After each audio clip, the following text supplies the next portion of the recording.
Watch 'em, gotta watch 'em all, gotta watch 'em all, double feature.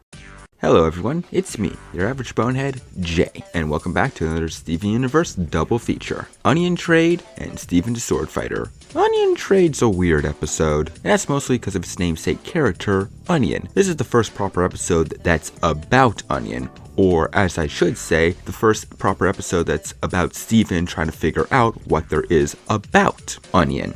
That makes sense, right? In this episode, Steven has lost his Ranger Guy figure and realizes that Onion has one. So he tries to, trade with him. Unfortunately, nothing he offers is good enough for Onion, except for Pearl's duplicator that Amethyst gave him. So Steven trades the duplicator for the Ranger Guy, because he foresees no possible way this could go wrong, and it of course goes wrong.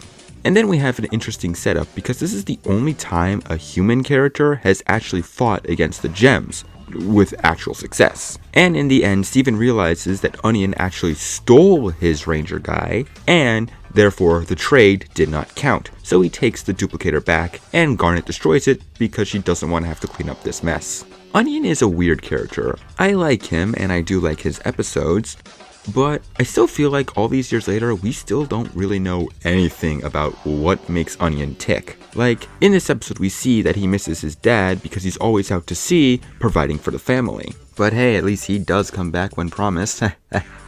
Oh god, I struck a nerve. And while yeah, that does help us sympathize with Onion, it doesn't bother him too much, and it still doesn't explain why he attacked the gems, or even give a proper reason to why he stole Steven's Ranger Guy. The reason the episode gives is, I bet you get pretty lonely waiting for your dad all day.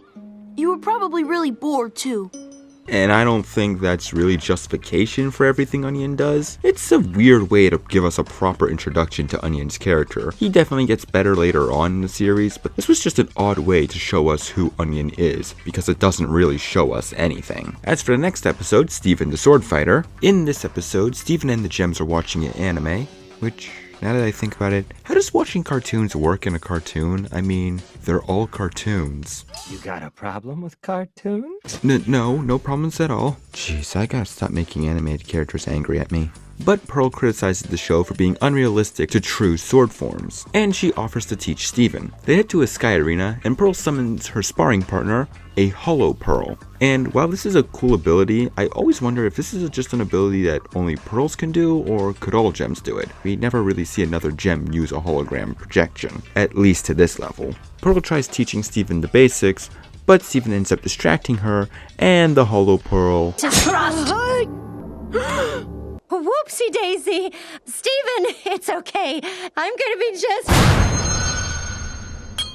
Yes, this is the point where we truly learn that when a gem takes too much damage, they poof into nothing and retreat into their gem forms, due to the physical forms they create being light manifestations. So while Pearl doesn't feel so good, Mr. Stark, right now, she will get better eventually and soon regenerate. Though it does take a while. And while we wait for Pearl to regenerate, the rest of the episode is kinda just meandering around, with Steven missing Pearl and using the Hollow Pearl that didn't despawn to fill the void. Though things go awry when the Hollow Pearl goes haywire and starts attacking Steven, thinking he wishes to engage in combat. And Steven ultimately ends up managing to defeat it from using the same move from his anime. Soon after that, Pearl finally regenerates and she has a new form now. You know, it's kind of funny that this episode states that Amethyst is the one that usually gets poofed, though she was the last of the three to get a new form. It's also kind of funny how early on they changed what Pearl was wearing. Though let's be fair, this outfit is infinitely more iconic for Pearl. And the episode ends on that note. Both of these episodes are good,